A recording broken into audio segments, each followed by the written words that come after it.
Halo Sobat Film, apa kabarnya? Mimin harap baik-baik saja ya. Mimin baru saja menonton sebuah film, jadi Mimin ingin berbagi review yang baru Mimin nonton. Pastinya film ini membuat banyak orang meneteskan air mata. Filmnya berjudul Always, dirilis tahun 2011 dan disutradarai oleh Song Il-gon. Film ini mengisahkan tentang hubungan percintaan antara mantan petinju yang memiliki masa lalu kelam dan penyendiri, dan bertemu dengan seorang wanita ceria yang bekerja sebagai operator telepon walaupun dirinya mengalami kebutaan. Apa yang terjadi setelah itu, semuanya akan diceritakan oleh Kammer Grey.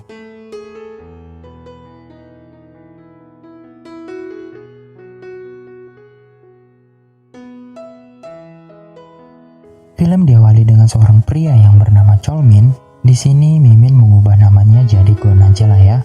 Soalnya susah menyebutin Cholmin. Ya, jadi kita ubah jadi namanya Gon aja. Gon bekerja mengantar galon air mineral ke sebuah gedung. Setelah dapat upah, dia segera berlari menuju suatu tempat. Seorang pak tua yang sedang menunggu kedatangan Gon. Pak tua itu segera pamit karena ini hari terakhir bekerja sebagai penjaga parkir dan akan segera digantikan oleh Gon. Ketika Gon sedang menonton TV di sebuah ruangan yang sempit, tiba-tiba seorang wanita muncul dan langsung duduk di samping Gon. Gon heran saat wanita itu menyodorkan 2 buah jeruk dan makanan. Wanita itu kaget saat mendengar suara Gon dan dia berkata tentang kakek. Wanita ini bernama Jung Ha. Jung Ha sudah biasa nonton TV bersama kakek yang digantikan oleh Gon. Gon menjelaskan kalau kakek sudah berhenti bekerja. Jung Ha meminta maaf dan pergi. Tapi akhirnya Gon tidak tega melihat Jung Ha yang menunggu hujan reda sambil memainkan tongkatnya. Kemudian Gon mengajak Jung Ha masuk dan mengajak menonton film bersama. Setelah nonton, Jung Ha pamit dan sambil menyerahkan kotak makanannya. Dan Gon menerimanya dengan ragu. Film berganti di mana Jung Ha berangkat kerja. Jung Ha bekerja sebagai operator telepon. Dia sempat kesal karena ada penelpon memarahinya. Si bos muncul dan menyemangati para pegawainya agar sabar dan menghormati kliennya. Si bos sengaja bermulut manis pada Jung Ha sambil memijit ringan bahu Jung Ha. Jung Ha merasa tidak enak, tapi hanya bisa terdiam saja. Film berganti di mana Gon pergi menemui mantan bosnya dan meminta maaf kepada bosnya, tetapi bosnya masih marah. Walaupun pelatih berusaha membujuk bosnya tersebut. Pelatih mengajak Gon bertemu dengan para petinju binanya. Dan salah satu murid pelatih tersebut menantang Gon, tetapi Gon tidak menanggapinya. Karena Gon tidak mau, akhirnya si bos kesal dan mengusirnya.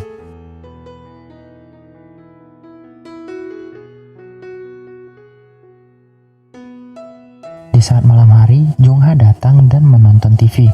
Jung Ha meminta agar Gon membuka pintu karena pengap dan bau. Jung Ha meraba jendela dan membukanya. Secara refleks, Gon memakai kembali sepatunya. Gon agak kesal saat itu. Gon minta digambarkan tentang tokoh wanita yang ada di TV. Tetapi Jung Ha berkilah karena dirinya kurang fisik atau buta. Gon tidak enak karena merasa dirinya bau. Dia pergi mencuci kakinya dan berganti dengan sandal. Jung Ha pamit dan Gon pun mengembalikan kotak bekal milik Jung Ha. Keesokan malamnya, Jung Ha sedang membuat burung kertas sambil bernyanyi. Jung Ha heran saat kakinya basah. Jung Ha berusaha mencari sumber masalah, tapi dia malah terpleset. Jung Ha mengeluh dan frustasi. Sementara itu, Gon sengaja menunggu kedatangan Jung Ha. Dia membuka pintu dan jendela, menyiram tanaman dan memakai sepatu yang bersih. Gon memejamkan matanya dan dia tersenyum samar ketika mendengar suara tongkat Jung Ha. Jung Ha memuji ruangan Gon. Gon hanya tersenyum malu. Ketika Jung Ha pamit pulang, Jung Ha kaget mendengar suara klakson mobil dan terjatuh. Gon segera membantu mengantarkan ke rumahnya dan menyogok security agar bersedia menggantikan penjaga parkir. Jung Ha terkesan dengan sikap Gon yang sedang menggendongnya di punggung karena Jung Ha kelelahan berjalan. Setelah sampai di apartemen Jung Ha tak ragu meminta tolong agar Gon membantu membersihkan saluran air di apartemen yang tersumbat. Gon segera membantunya dan ternyata saluran air tersumbat dikarenakan celana dalam Jung Ha. Jungha merasa malu dan meminta celana dalamnya kembali. Sebagai balasannya, Jungha memberinya tiket konser. Tapi Gon menolak karena tidak punya teman untuk diajak nonton. Tanpa ragu Jungha bertanya, apakah Gon mau pergi dengan Jungha? Dan keesokan harinya Jungha sengaja pergi ke salon agar lebih cantik. Dan akhirnya dia pulang dengan potongan rambut keriting yang membingkai wajahnya yang cantik. Gon sempat terpana melihatnya. Mereka sangat menikmati konser dan pergi makan ke tempat favorit Jungha bersama orang yang dia cintai. Gon agak kesal mendengar Jungha ingin pergi ke tempat itu. Tapi dia agak lega setelah mengetahui bahwa orang yang dia cintain adalah ayahnya.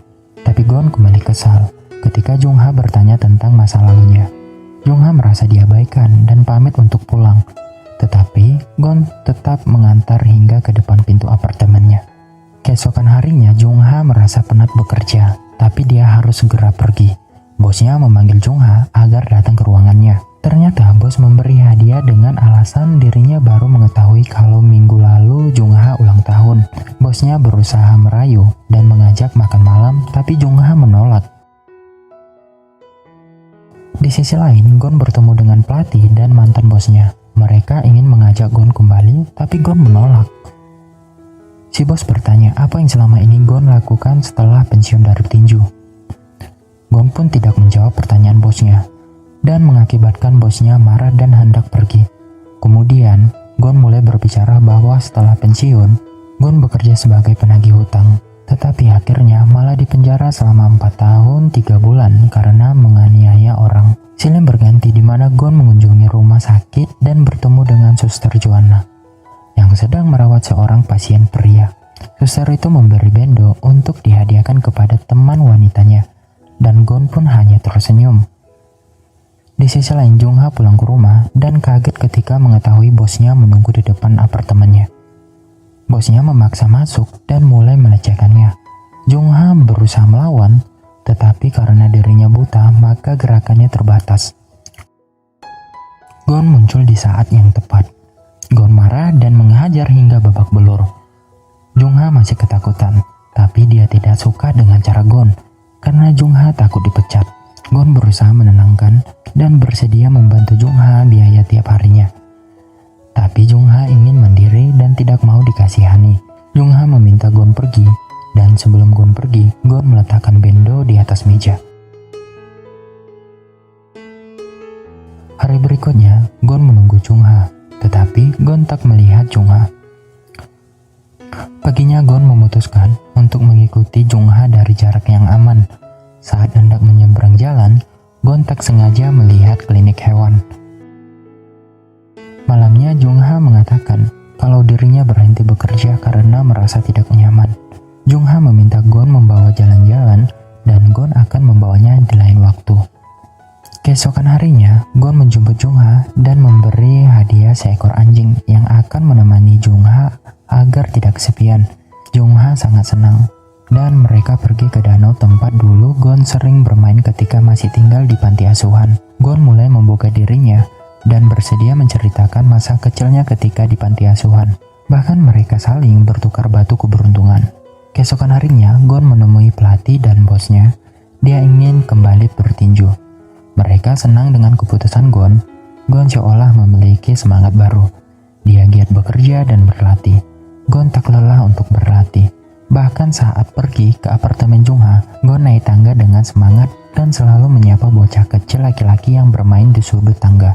Pelatih juga senang melihat semangat Gon, begitu pula dengan si bos. Gon juga sengaja memperbaiki apartemen Jungha agar lebih terang, bersih, nyaman, dan hangat. Jungha tampak senang dengan perubahan apartemennya, terutama dengan kamarnya, yang kini terasa hangat dengan sinar matahari yang menyinari jendela kamarnya. Jungha meminta izin agar bisa meraba wajah Gon. Semula Gon ragu, tapi akhirnya dia hanya diam saja ketika Jungha mulai meraba wajahnya. Sejak itu mereka selalu bersama dan Gon lebih giat mengumpulkan uang. Si bos dan pelatih juga senang karena Gon selalu menang ketika di atas ring. Jungha juga bangga dengan Gon. Kadang dia mengenakan jaket Gon dan bergaya seperti seorang petinju. Mereka kini tampak bahagia, dan Gon masih suka menemani Jung-ha menonton film. Jung-ha kini menjadi terapis pribadi Gon. Setelah bertanding, pasti Jung-ha akan memijatnya. Keesokan harinya, ketika Gon sedang bersama pelatih, saat itu seseorang muncul dan menawarinya untuk bergabung dengannya. Tapi Gon menolak, karena dia lebih suka bersama pelatihnya dan bosnya. Walaupun gajinya kecil, tapi Gon tetap bersyukur. Orang itu tak menyerah dan yakin bahwa suatu saat Gon akan mencarinya. Suatu hari Jung-ha mengajak Gon mengunjungi makam orang tuanya. Ketika perjalanan pulang, Jung-ha menceritakan kecelakaan yang menimpa orang tuanya. Gon kaget dan terpukul mendengar cerita itu karena Gon secara tidak langsung yang menyebabkan kecelakaan itu terjadi. Di saat itu Gon sedang menagih hutang dan pria tersebut tidak membayarnya. Gon ingin menghajar pria tersebut. Tiba-tiba polisi datang dan orang tersebut membakar dirinya dan melompat ke jendela, di mana saat itu Jung-ha dan keluarganya sedang dalam perjalanan dan melihat peristiwa itu terjadi dan mengakibatkan keluarga Jung-ha kecelakaan dan orang tua Jung-ha tewas. Gon melepaskan rasa frustasinya dan dia menangis sendiri. Teringat ucapan Jung-ha ketika di makam orang tuanya. Jung-ha yakin bahwa orang tuanya yang mengirim Gon untuk menjaganya. Ketika Gon pulang, Gon melihat dapur yang berantakan. Gon pergi ke rumah sakit dan dia bertemu dengan dokter yang merawat Jung-ha. Dokter mengatakan kalau dalam sebulan Jung-ha tidak dioperasi, maka dia akan buta selamanya.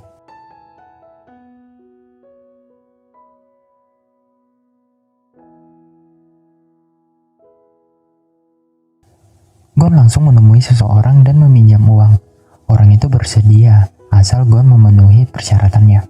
Keesokan harinya Gon mengajak Jung-ha jalan-jalan dan memintanya menjalankan operasi, tapi Jung-ha menolak. Jung-ha merasa bersalah pada orang tuanya dan dia berpikir lebih baik buta saja.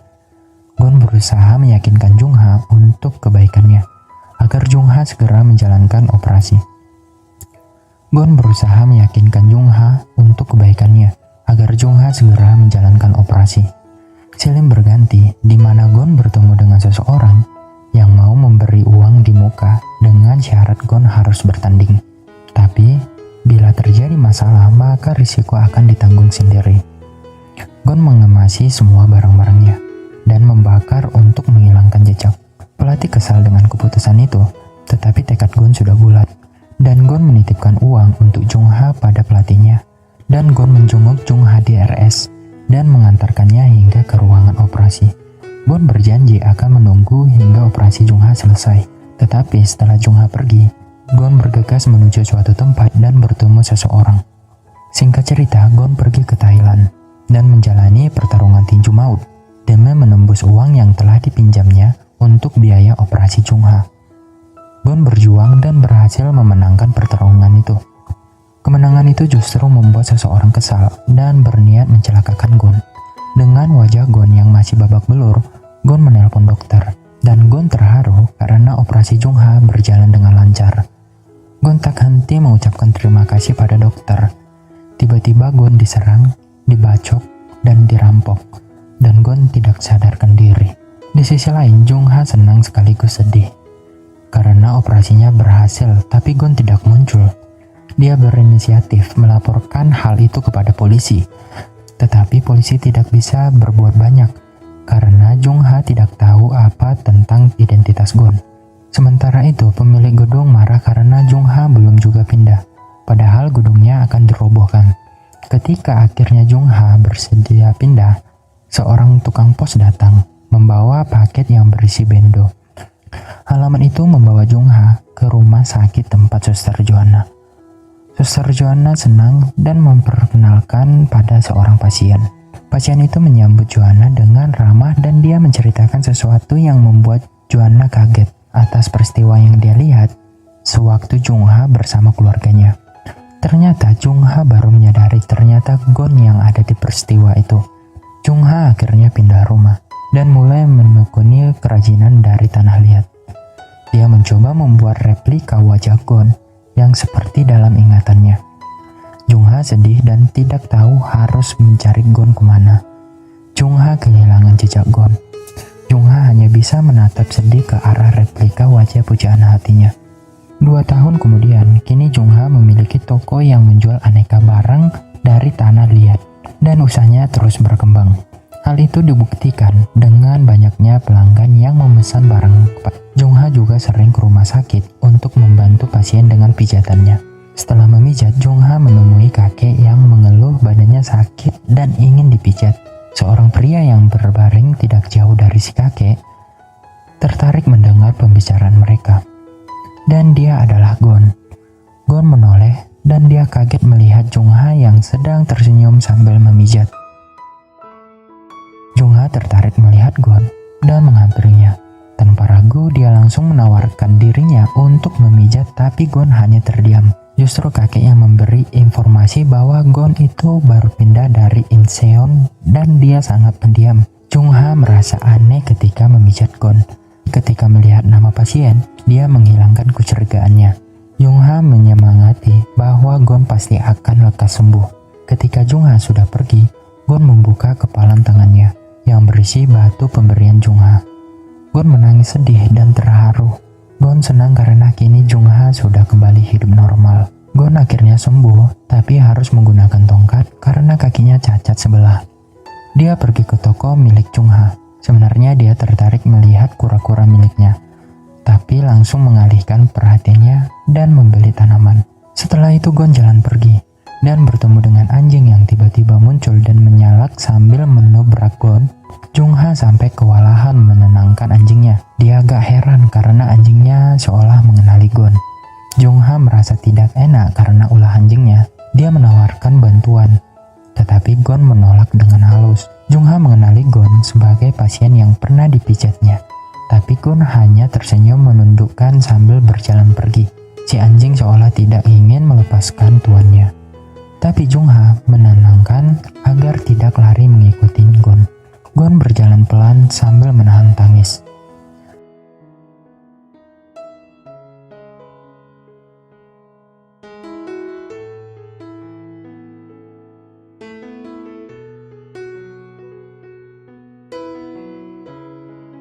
Jungha kembali ke toko dan beralasan kalau dompetnya ketinggalan. Jungha heran karena kura-kuranya hilang dan anjingnya terus menyalak. Jungha bertanya pada rekannya, apakah tadi ada yang datang? Seorang yang memakai tongkat? Rekannya mengiyakan dan mengatakan kalau orang itu datang untuk membeli tanaman. Jungha menangis dan langsung berlari mencari Gon. Dia berlari terus, tapi tidak bisa menemukannya. Dia menelpon rumah sakit, dan pihak rumah sakit mengatakan bahwa Gon sudah keluar seminggu yang lalu. Jungha berpikir, dan akhirnya dia memutuskan untuk pergi ke suatu tempat. Saat itu Gon sedang melepaskan kura-kuranya itu ke danau. Dia menatap meja kosong dengan 2 kursi yang ada di sana. Dan seketika pun, Jungha memanggil Gon, dan Gon langsung menoleh. Dia agak malu melihat Jungha yang berjalan menghampirinya. Jungha meminta maaf sambil meraba wajah Gon, dan Gon hanya bisa menggelengkan kepalanya. Gon terus menunduk tidak berani menatap wajah Jungha, tapi akhirnya Gon memberanikan diri ketika Jungha memintanya. Mereka saling menatap seolah ingin melepaskan rasa rindu. Mereka sama-sama menangis dan Jungha memeluk Gon dengan erat. Gon memeluk sambil mengatakan dalam hati kalau dia sangat mencintai Jungha selamanya. Dan film pun tamat.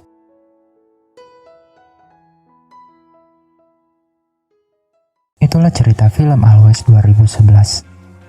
Jika kalian menyukai film ini, jangan lupa like dan subscribe. Jika ada masukan tentang film ini, boleh komentar di bawah. Mimin minta maaf jika ada kata-kata Mimin yang salah atau tidak baik. Saya akhiri, sampai jumpa di kamar Grey berikutnya.